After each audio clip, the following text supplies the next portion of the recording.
Right, talking about underhook position now and how that changes depending on what stage of the underhook sweep I'm at. So early on, I already alluded to this, but I want to have a high underhook because that tries to keep Jacob parallel and from going cross body. So initially when you get the underhook, we want to go here, okay, nice and high.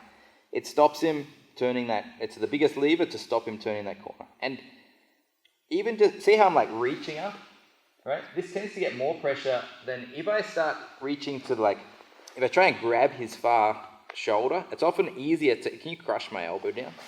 You can kind of like pressure my elbow reasonably well.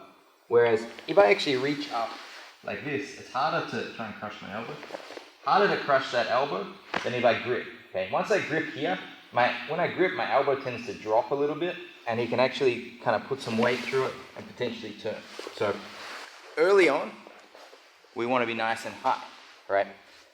There's often this mid-stage point that we'll talk about a little later, but especially when we roll underneath, where I grip like middle of the pants or middle of the belt, anywhere here, okay?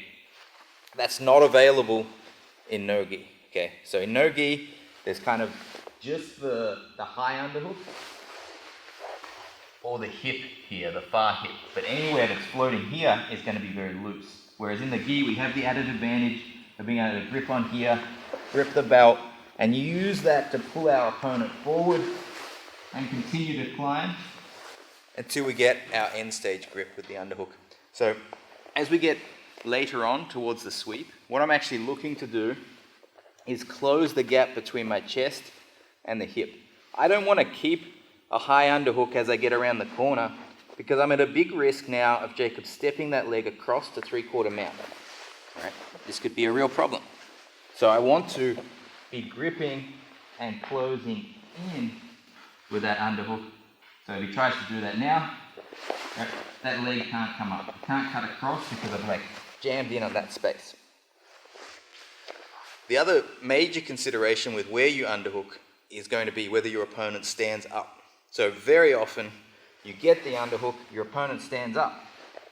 Stand up. Right. Now I'm running into a very similar issue. If I keep anywhere along the waist, whether it's the deep underhook here or like the high underhook, Jacob can drive his knee across, right? And I can't stop that.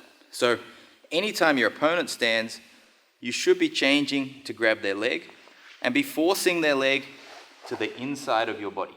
It's never good for their knee to come across. This is not a good outcome and one that we're looking for to go here. So when we recognize our opponent has stood up, we change to the knee line and we try to use our elbow behind our knee to force the knee down to the ground on the inside. Once the knee's on the ground, we can then change again to an underhook on the hip. We're around the corner, we're in good position.